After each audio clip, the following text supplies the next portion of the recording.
Hello friends and my dear students, आज के इस वीडियो में हम लोग बात करने वाले हैं इंटरनली सेक्शन या इंटरनली डिवीज़न फार्मूले का कैसे यूज़ करते हैं और एक्सटर्नली डिवीज़न या कभी कभी डिवाइड लिखा रहता है तो उसका फार्मूला का यूज़ कैसे करेंगे।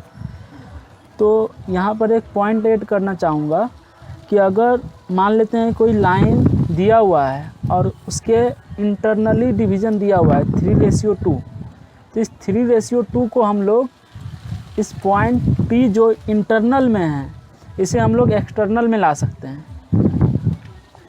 और इस इंटरनल फार्मूला का यूज हम एक्सटर्नली यूज कर सकते हैं।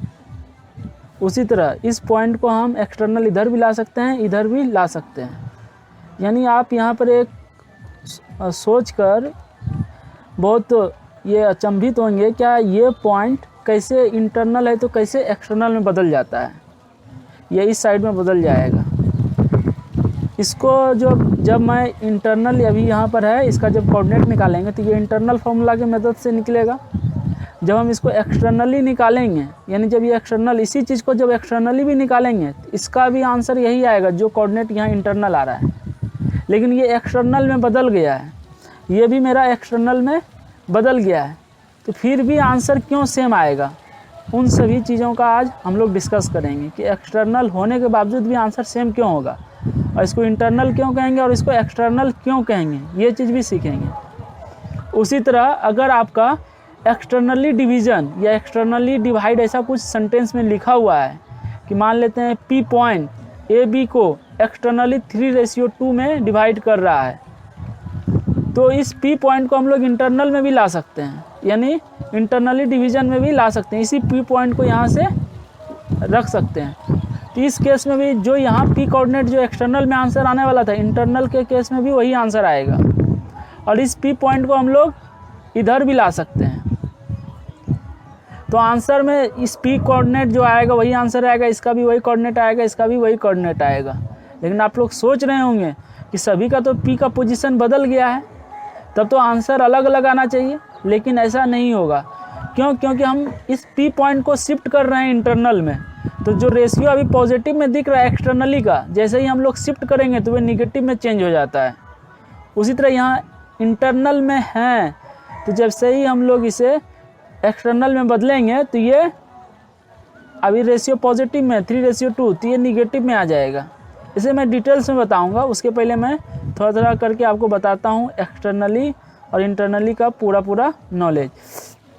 इसमें बहुत सारा कन्फ्यूजन भी होता है कि एक्सटर्नल डिवीज़न दिया हुआ है तो उसमें पॉइंट को दर्शाने में दिक्कत होता है कि एक्सटर्नल में पॉइंट दिया हुआ है तो P को इधर रखेंगे कि P को इधर रखेंगे। तो चलिए हम लोग एक एक करके एक फार्मूला देखेंगे, इस फार्मूले की मदद से हम लोग आगे बढ़ेंगे। हाँ, तो देखिए सबसे पहले ये इंटरनली डिवीज़न का ये फार्मूला है, ये आपको पता होगा, फिर मैं एक बार आपका रिवीजन करवा देता हूँ कि आपको आगे समझने में आसानी हो। इंटरनली डिवीज़न में क्या होता है, ए बी कोई लाइन है और P पॉइंट क्या कर रहा है, इस ए बी लाइन को इंटरनली डिवाइड कर रहा है या इंटरनली डिवीज़न हो रहा है। यहाँ पे किस रेशियो में, M/N। तो इस P पॉइंट का XY कोऑर्डिनेट निकालने का फॉर्मूला होता है कि इस M को इस X से मल्टीप्लाई करना है, X2 से, क्योंकि हम X कोऑर्डिनेट निकाल रहे हैं। तो हमेशा याद रखिएगा ये जो M किस किस पॉइंट से जुड़ा हुआ है, A और P पॉइंट से जुड़ा हुआ है, तो ये इस दोनों के कोऑर्डिनेट से मल्टीप्लाई नहीं होगा क्योंकि ये M इसी से जुड़ा हुआ है, तो इसके दूर वाले से मल्टीप्लाई होता है। उसी तरह N इस दोनों पॉइंट से जुड़ा हुआ है, तो इससे मल्टीप्लाई नहीं होगा, N इससे मल्टीप्लाई होगा X से। तो वही लिखे हैं M X2, X कोऑर्डिनेट निकालने के लिए N X1। और इंटरनली डिवीज़न हो रहा है तो ऑलवेज याद रखिएगा इंटरनली में क्या होता है, प्लस साइन होता है। उसी तरह Y कोऑर्डिनेट में भी आप जानते हैं। तो जस्ट लाइक एक्सटर्नली डिवीज़न का भी एक्सटर्नली यहाँ पे P पॉइंट क्या कर रहा है, ए बी को M/N में एक्सटर्नली डिवाइड कर रहा है, तो एक्सटर्नली में माइनस साइन आता है और same to same. Just like यहाँ पर भी क्या याद रखना है, M किसके साथ मल्टीप्लाई होगा, हमको P का कोऑर्डिनेट निकालना है, तो M किससे जुड़ा हुआ है, M इस P पॉइंट और इस A पॉइंट से जुड़ा हुआ है। तो इस M को इसके साथ मल्टीप्लाई नहीं करेंगे क्योंकि इससे जुड़ा हुआ है, इससे जिससे नहीं जुड़ा हुआ है, इससे नहीं जुड़ा हुआ है, तो M X2 और N इससे जुड़ा हुआ है, इसी कारण N को किससे गुना करेंगे, मल्टीप्लाई करेंगे, इससे गुना करेंगे, तो -NX1। और हम जो पहले लिखे हैं, पहले किससे गुना कर रहे थे, M से गुना कर रहे थे, तो ऑलवेज याद रखिएगा M - N करेंगे। उसी तरह y में भी इससे मल्टीप्लाई करेंगे, फिर इसको इससे मल्टीप्लाई करेंगे। और पहले हम m से स्टार्ट किए थे मल्टीप्लाई करना, इसी कारण m माइनस n लिखेंगे। अगर हम n से स्टार्ट करेंगे तो n माइनस m लिखेंगे। सबसे पहले लिखना होगा n into x1 m into x2 minus देखें, यानी हमको हमेशा याद रखना है कि किससे हम स्टार्ट कर रहे हैं। अगर m से स्टार्ट कर रहे हैं तो m लिखेंगे, n से स्टार्ट कर रहे हैं तो पहले n लिखेंगे। जस्ट लाइक नीचे में भी अगर n से स्टार्ट पहले कर रहे हैं तो n माइनस m लिखेंगे। ये एक्सटर्नली डिवीजन है। इसमें भी लड़के को एक्सटर्नली इंटरनली अगर दे दिया है रेशियो में तो वह इंटरनली तुरंत निकाल लेता है कि कैसे कैसे इसको निकालना है।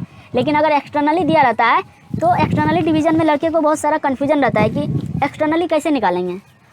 तो एक्सटर्नली में क्या क्या कन्फ्यूजन रहता है उसके हम लोग डिस्कस करते हैं इस क्वेश्चन की मदद से। देखिए ध्यान से, यहाँ पे क्या लिखा हुआ है, कन्फ्यूजन। एक्सटर्नली डिवीजन में कन्फ्यूजन होता है बहुत लड़के को। कैसे देखिएगा, अभी आपको भी कन्फ्यूजन होगा तो आपको क्लियर हो जाएगा, और नहीं होता है तो बहुत बढ़िया बात है।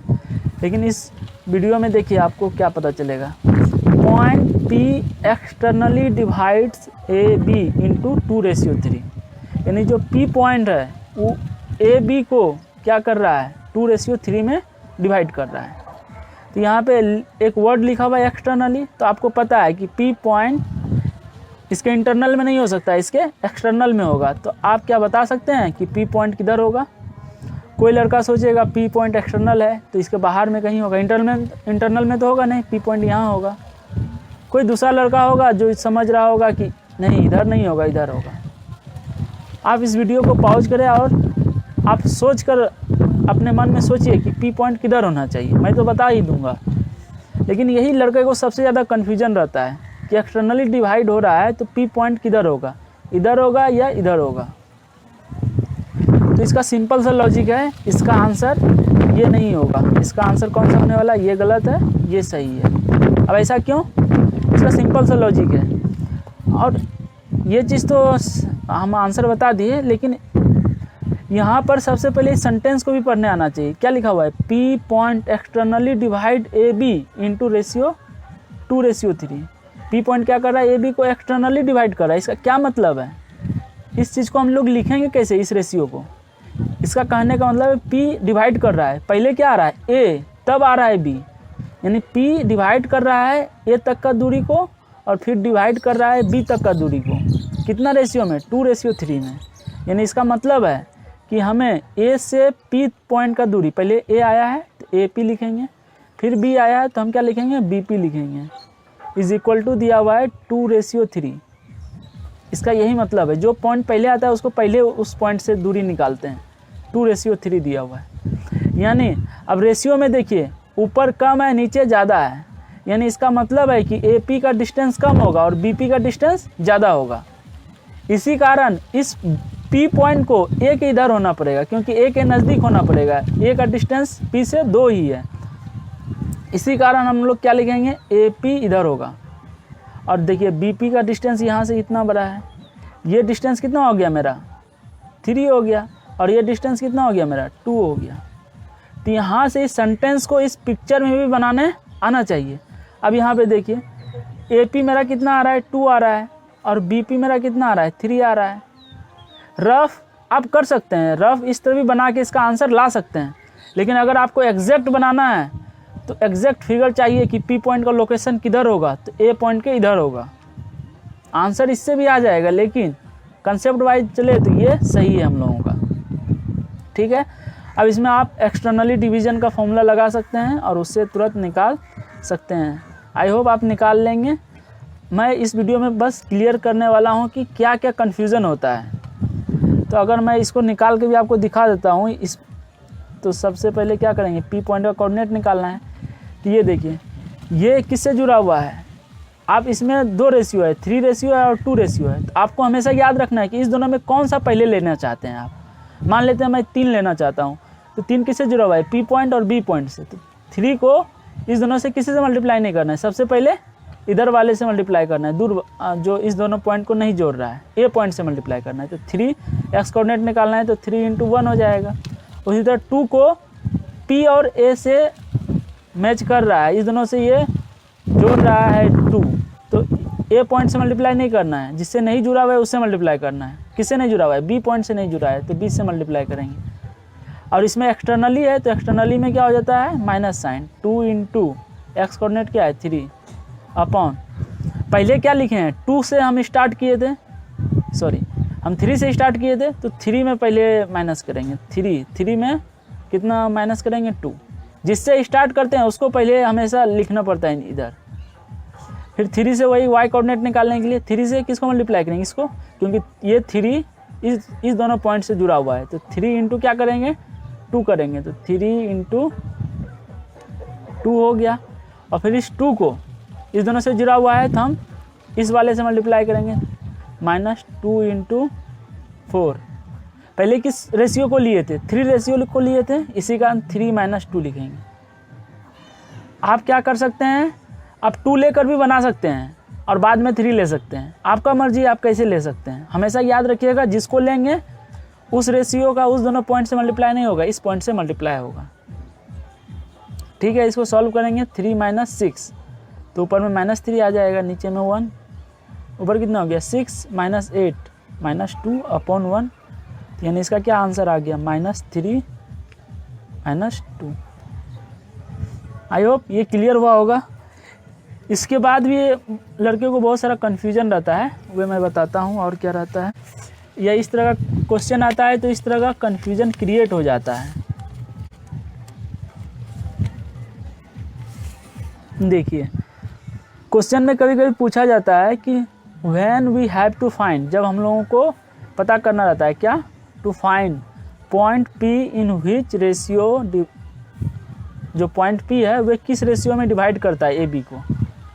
मान लेते हैं A और B पॉइंट दिया हुआ है, ठीक है, और क्वेश्चन में दे दिया है AB का कोऑर्डिनेट भी दे दिया है, ठीक, और मेरा एक P पॉइंट दिया हुआ है क्वेश्चन में कि इसका कोऑर्डिनेट इतना है।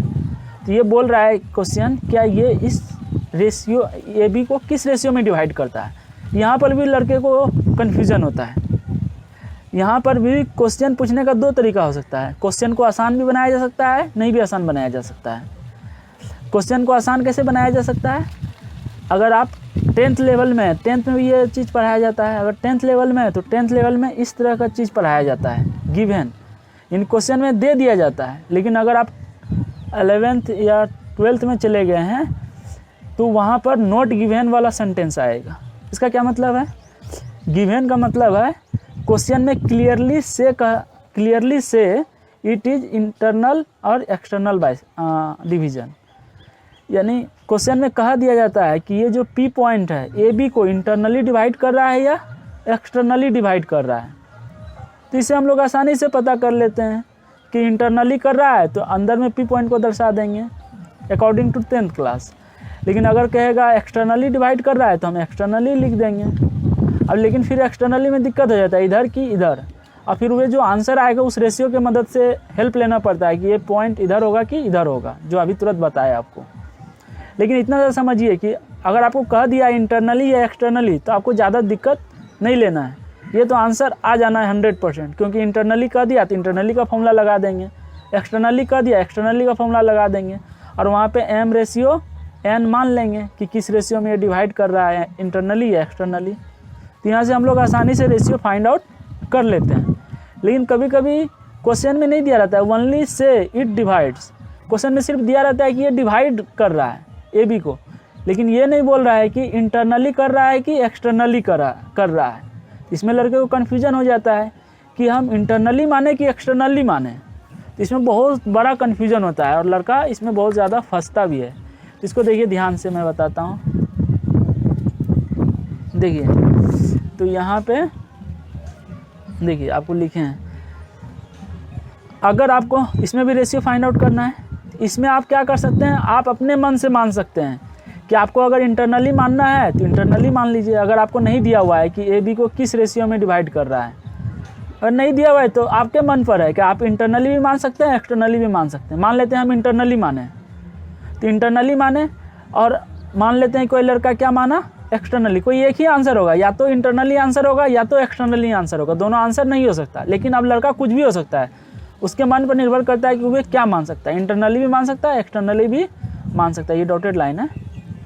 अब देखिए अगर वे एक्सटर्नली माना है तो वहाँ से जब ये फॉर्मूला यूज करेगा तो वहाँ से भी दो साइन आएगा रेशियो का। ये जो साइन आ रहा है ये रेशियो जो भी m रेशियो n मानेंगे वो डिवाइड कर रहा है, जो भी इंटरनली एक्सटर्नली। अगर एक्सटर्नली माना है तो वहाँ से दो आंसर आएगा, एक प्लस और एक माइनस। अगर आंसर एक्सटर्नली माना है और आंसर m रेशियो n का कुछ पॉजिटिव नंबर में आ रहा है रेशियो, तो हम कहेंगे एक्सटर्नली ही होगा। अगर वो निगेटिव आ गया रेशियो तो हम कहेंगे एक्सटर्नली माने थे लेकिन निगेटिव रेशियो आ गया, तो यानी ये एक्सटर्नली नहीं है, ये क्या हो गया, इंटरनली हो गया। उसी तरह एक लड़का हो सकता है जो इंटरनली माना हो, लेकिन उसका अगर इंटरनली माना है कोई बात नहीं, इंटरनली मान लिया, लेकिन अगर उसका रेशियो जो m रेशियो n आ रहा है अगर वो पॉजिटिव आ रहा है तो सही है, इंटरनली जो माने तो वो सही है।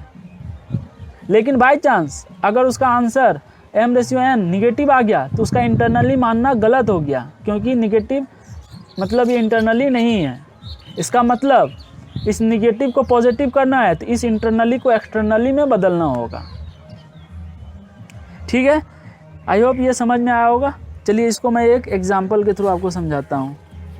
जैसे देखिए यहाँ पे लिखा हुआ है क्या P पॉइंट, एक P पॉइंट है 4,5, एक A पॉइंट है 1,2 और एक B है 3,4।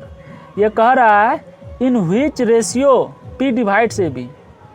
P जो है AB को किस रेशियो में डिवाइड्स कर रहा है। यहाँ मैंने इंटरनली एक्सटर्नली का नाम नहीं लिया है, अगर इंटरनली एक्सटर्नली लेंगे तो आपको समझा ही दिए, तब तो क्वेश्चन आसान हो गया। तो जैसे ही अगर ये नहीं दिया हुआ है तो आपका मर्जी है, आप इंटरनली भी मान सकते हैं एक्सटर्नली भी मान सकते हैं। उसमें मान लीजिए कि m रेशियो n है, मान लेते हैं इंटरनली माने, तो AB पॉइंट दिया हुआ है और यहाँ पे मैं क्या कर रहा हूँ, एक इंटरनली पॉइंट मान ले रहा हूँ m रेशियो n में। देखिए ध्यान से, m रेशियो n में, m रेशियो n में मान लिए। अब जैसे ही ये P पॉइंट का भी कोऑर्डिनेट दिया है, सबको यहाँ सेट कीजिए, सबका वैल्यू, और जो इंटरनली का फॉर्मूला होता है उस पर अप्लाई कीजिए। अगर वहाँ से रेशियो पॉजिटिव भी आ सकता है, निगेटिव भी आ सकता है। अगर इंटरनली में अगर आंसर आपका पॉजिटिव हो गया तो इंटरनली होगा ही आंसर, लेकिन अगर बाई चांस आपका निगेटिव आंसर आ रहा है तो अब हम बोलेंगे नहीं इंटरनली नहीं है, वो एक्सटर्नली डिवीज़न कर रहा है, यानी P पॉइंट एक्सटर्नल में चले जाएगा। ठीक है, अगर आपका निगेटिव में वैल्यू आ रहा है, इंटरनली है, अगर हम इसका आंसर निकालेंगे ना तो इसका आंसर क्या होगा, अगर आप इंटरनली निकालिएगा ना इस क्वेश्चन का, इसका आंसर आने वाला है m रेशियो n -3/2, यानी -3/2 मतलब क्या, ये एक्सटर्नली हो गया, यानी इंटरनली मेरा गलत है, इंटरनली में पॉजिटिव आंसर आना चाहिए, लेकिन इधर निगेटिव आ रहा है, यानी इसी का नहीं एक्सटर्नली डिवीज़न करेगा। किस रेशियो में, 3:2 में, क्योंकि हम इंटरनली मानकर बनाए थे तो इसी का निगेटिव आ रहा है, तो इसको एक्सटर्नली बना देंगे तो ये निगेटिव और ये निगेटिव, ये पॉजिटिव रेशियो दे देगा। इसी तरह आप कोई लड़का ऐसा हो सकता है कि इसको एक्सटर्नली मानकर बना ले, तो एक्सटर्नली अगर मानकर बनाता है तो उसका क्या हो सकता है, पॉजिटिव भी आंसर आ सकता है, निगेटिव भी आंसर आ सकता है। लेकिन अब अगर वो एक्सटर्नली मानकर बनाएगा तो उसका आंसर ये आने वाला है। तो ये कैसा क्वांटिटी है, पॉजिटिव, यानी हम एक्सटर्नली मानकर बनाए थे और मेरा आंसर भी पॉजिटिव आ रहा है, इसका मतलब एक्सटर्नली है। अगर बाई चांस ये निगेटिव आता तो इंटरनली हो जाता, लेकिन यहाँ पॉजिटिव आ रहा है तो एक्सटर्नली ही होगा। अगर हम इसका बात करें तो ये इस किस रेशियो में डिवाइड करता है तो 3:2 आंसर होगा AB को, यानी AP बटा BP का वैल्यू कितना आएगा, 3:2 आएगा, और ये एक्सटर्नली आंसर आएगा। आई होप आपको समझ में आया होगा थोड़ा। चलिए अब नेक्स्ट क्वेश्चन की ओर चलते हैं। अब जो हम लोग शुरू में पढ़े थे कि उसको इंटरनली भी बदल सकते हैं, एक्सटर्नली भी बदल सकते हैं, उस पर अब हम लोग चलते हैं। देखिए इस क्वेश्चन पर चलते हैं जो हम लोग शुरू में लिए थे।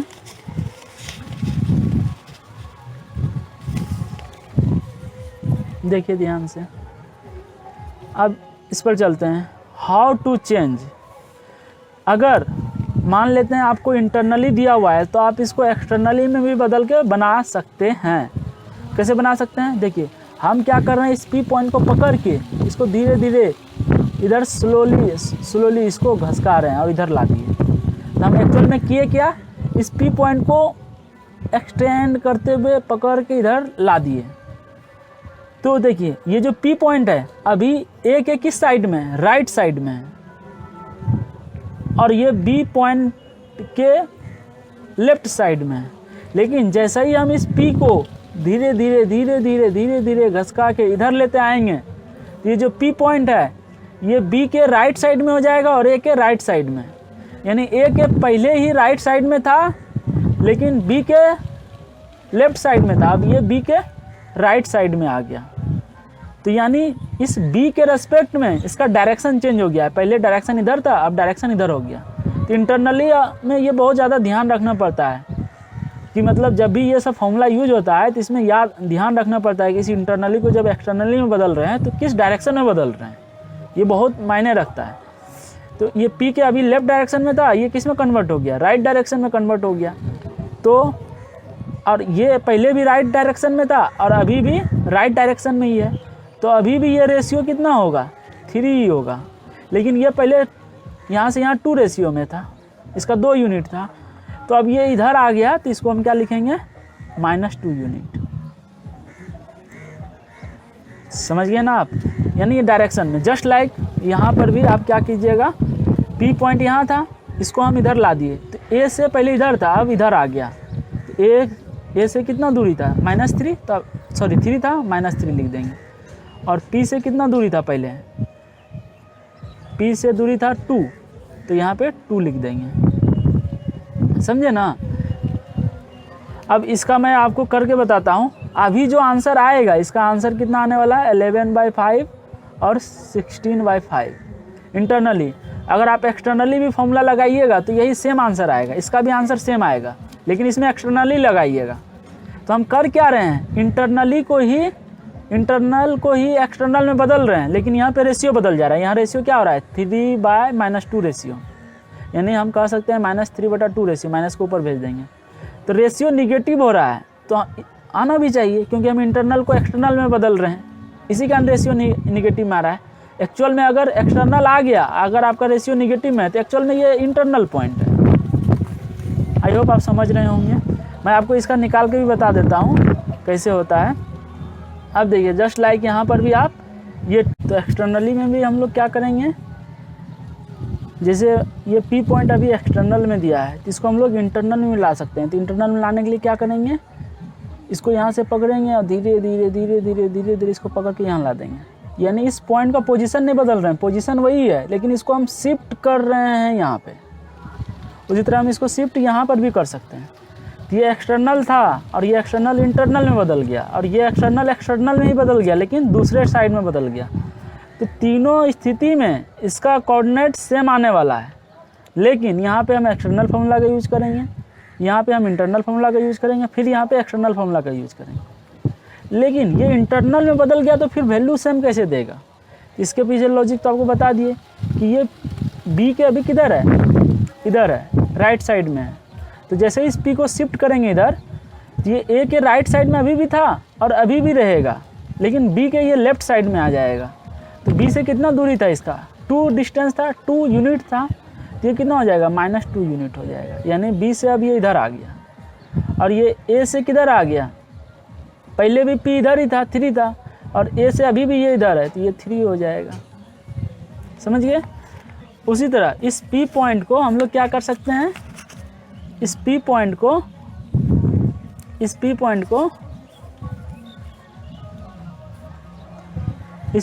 को हम लोग इधर भी ला सकते हैं। तो अब देखिए इस P पॉइंट को जैसे ही हम लोग इधर शिफ्ट करेंगे तो A के पहले राइट साइड में था, अब A के लेफ्ट साइड में हो गया।